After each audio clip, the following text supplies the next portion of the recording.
శాసనసభ్యులు మంత్రివర్యులు మన శ్రీధర్ బాబు గారు ఈరోజు ప్రవేశపెట్టినటువంటి తీర్మానం అధ్యక్ష, చర్చ అధ్యక్ష, ఎంత దారుణం అంటే అధ్యక్ష, ఎంతో దీంట్లో వివక్ష ఉందట. కేంద్రం ప్రవేశపెట్టినటువంటి బడ్జెట్లో అత్యంత వివక్ష ఉందట, విషపూరితం ఉన్నదట. అసలు విషపూరితం ఏంది అనేది ఒకసారి మీరు గ్రహించాలి మంత్రి గారు. మీరు మీ బడ్జెట్లో కానీ గతంలో అలొకేట్ చేసినప్పుడు 4,000 కోట్ల రూపాయలు ఒకే నియోజకవర్గానికి ముఖ్యమంత్రి గారికి ఇచ్చినప్పుడు, మరి 4,000 కోట్ల రూపాయలు ఇచ్చినప్పుడు మిగిలిన నియోజకవర్గాలు కానీ మిగిలిన జిల్లాలు కానీ ఏ రోజున ఆలోచన చేశారా అని అడుగుతున్నా.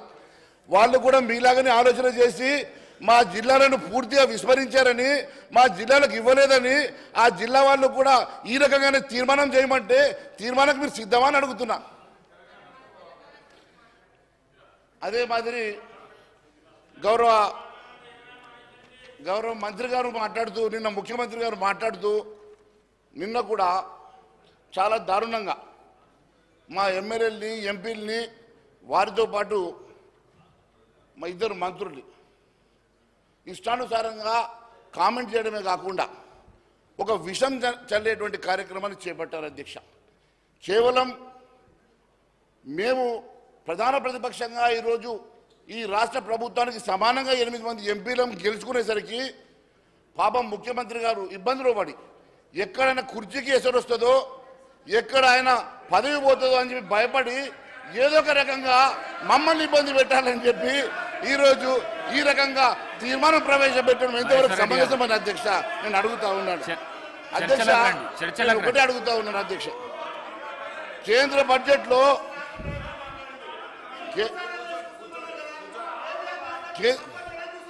బడ్జెట్లో అధ్యక్ష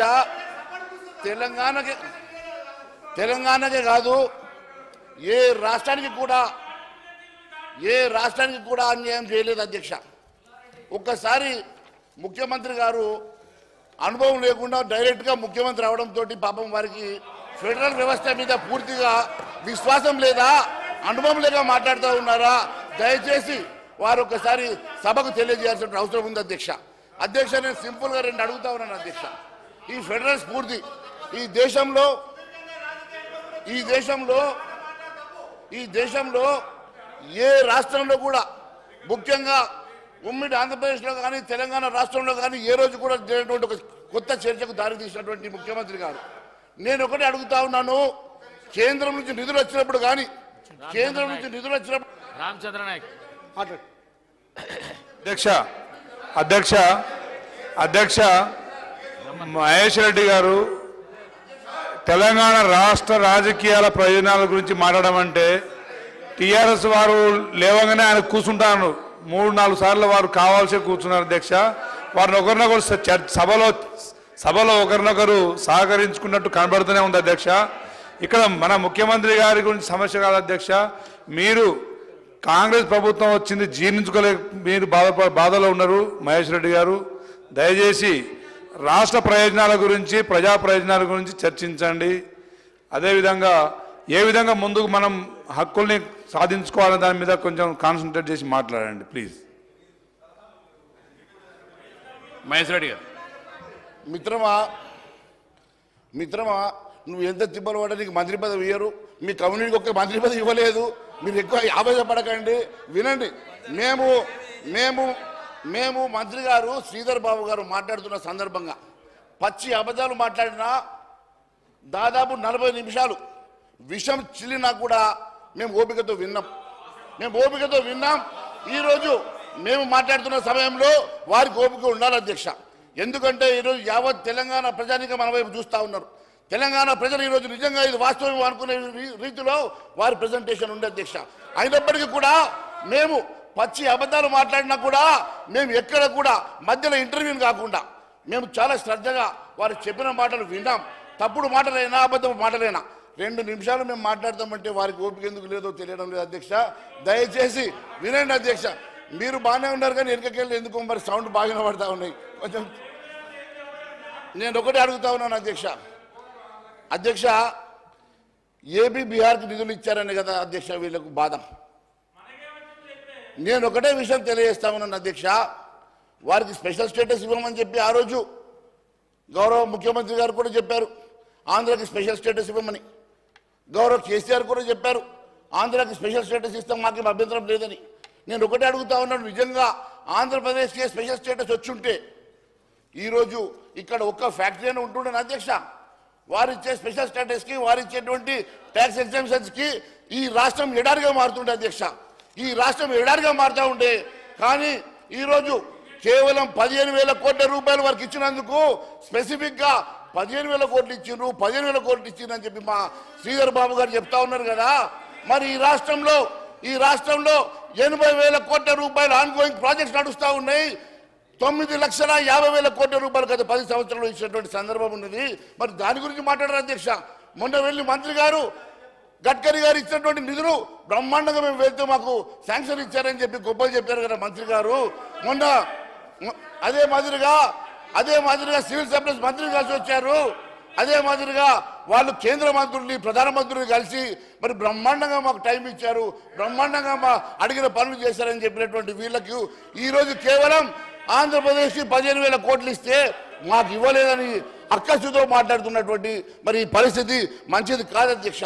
ఫెడరల్ స్ఫూర్తి అనేది ముఖ్యమంత్రి గారికి కనీసం ఆ ఫెడరల్ స్ఫూర్తి అనేది ఉండాలి అధ్యక్ష. వారికి బాధ్యతాయుతమైనటువంటి సీట్లో కూర్చున్నప్పుడు కనీసం పెద్ద ఆలోచన చేయాలి తప్ప ఇలాంటి చిన్న చిన్న అంశాల మీద ఈ రకంగా సభా టైంని వేస్ట్ చేయడం అనేది మంచిది కాదు అధ్యక్ష. ఒకవేళ చెప్పాలనుకుంటే మరి ఈరోజు 80,000 కోట్ల రూపాయలు ఆన్గోయింగ్ ప్రాజెక్ట్ గురించి కూడా డిస్కస్ చేయమనండి. అదే మాదిరిగా 9,50,000 కోట్ల రూపాయలు ఈ రాష్ట్రానికి గత 10 సంవత్సరాల్లో ఇచ్చిన సందర్భాన్ని కూడా మాట్లాడమనండి. అవేమి కాకుండా కేవలం అక్కడ 15,000 కోట్లు ఇచ్చారు, మాకేమి ఇవ్వలేదు అంటున్నారు కదా అధ్యక్ష. మరి డిపిఆర్స్ ఏమైనా సబ్మిట్ చేశారు అధ్యక్ష? మూసీ నది గట ప్రక్షాళన కోసం 10,000 అడుగుతూ ఇవ్వలేదంటారు. అయ్యా, మీ మూసీ ప్రక్షాళనకు 10,000 కోట్లు కాదు, మీరు డిపిఆర్ ప్రాజెక్ట్ ఇచ్చారా? కనీసం ఆ స్పెసిఫిక్ నామ్స్లో మీరు అప్లై చేసి అడిగారా? కేవలం ఎందుకండి ఆ రోజు వాళ్ళు కాళేశ్వరంని 16,000 నుంచి 1,00,000 కోట్లు చేసుకొని ఏటీఎం చేసుకున్నట్టుగా మీరు కూడా ఈ మూసీని అడ్డం పెట్టుకొని 1,00,000 కోట్లు 1,50,000 కోట్లు చేసుకొని ఏటీఎం చేసుకోవాలని ప్రయత్నం చేస్తూ ఉన్నారా? మీ ఆలోచన వెనుక ఉన్నటువంటి మతలం ఏందో నాకు తెలుసు. ఖచ్చితంగా మీరు మూసీ నదిని మీ ఆస్థాన గుర్తుదారుల కోసం ఒక ప్రాజెక్టు తయారు చేయడానికి విషపూరితమైనటువంటి ఆలోచన చేస్తున్న సంగతి ఈరోజు నేను తెలియజేస్తాను అధ్యక్ష. కేంద్ర బడ్జెట్ వ్యతిరేకంగా ఈరోజు మరి ఈ రకమైనటువంటి అసెంబ్లీ తీర్మానం చేయడం వెనుక మరి మతలం ఏందో తెలియాల్సిన అవసరం ఉంది అధ్యక్ష. ఈ కాంగ్రెస్ పార్టీ మతలం ఏంది? రేపు తెలంగాణ బడ్జెట్లో మాకు కూడా అన్యాయం జరిగిందని చెప్పి రేపు వేరే జిల్లాలో, తెలంగాణ రాష్ట్రంలో వేరే జిల్లాలో కూడా ఇదే తీర్మానం అడుగుతారు. ఏ రకంగా మీరు రేవంత్ రెడ్డి గారి నియోజకవర్గానికి 4,000 కోట్లు ఇచ్చారు, మా నియోజకవర్గం ఎందుకు 4,000 కోట్లు ఇవ్వలేదని చెప్పి మేము కూడా తీర్మానం అడిగితే పెడతారా? ఈ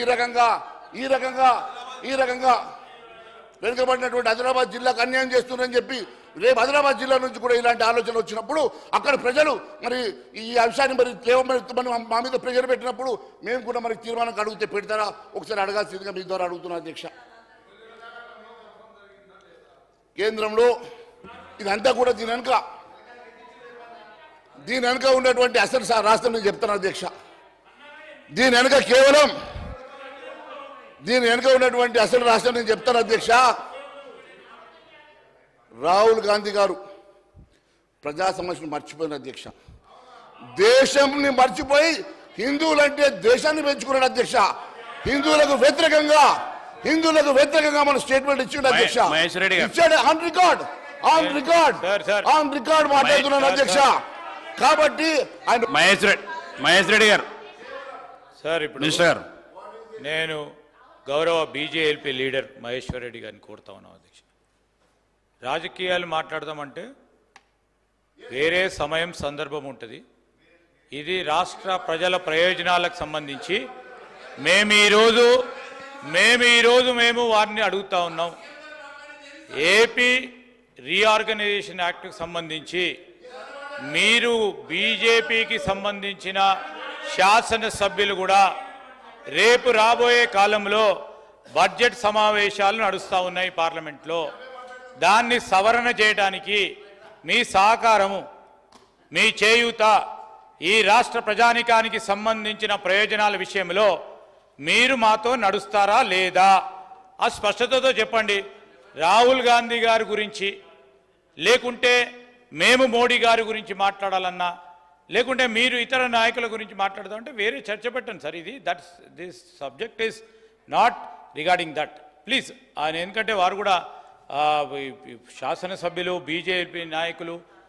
మేము అడుగుతా ఉన్నాం, మేమేం కమెంట్ చేయలేదే, మేమేం మిమ్మల్ని క్రిటిసైజ్ చేయలేదే, మోడీ గారిని క్రిటిసైజ్ చేయలేదే, మేమేం డైరీగా ఇండివిజువల్గా క్రిటిసైజ్ చేయలేదే. మేము ఈరోజు రాష్ట్రానికి జరుగుతూ ఉన్న అన్యాయాన్ని నష్టాన్ని ఈరోజు మళ్ళా సమయం ఉంది మనం అందరం కలుసుకొని ఈరోజు కేంద్ర ప్రభుత్వానికి మనం అందరం పోయి చెప్దామని చెప్పాము. అది కూడా అర్థం చేసుకోకుండా ఈరోజు ప్లాట్ఫామ్గా ఉపయోగించుకొని ఈరోజు రాహుల్ గాంధీ గారు ఏమైనా మీనింగ్ ఉందా సార్ దాంట్లో? రాహుల్ గాంధీ గురించి మాట్లాడదు. మహేశ్వర్ రెడ్డి గారు ఓన్లీ సబ్జెక్ట్ మాత్రమే మాట్లాడండి.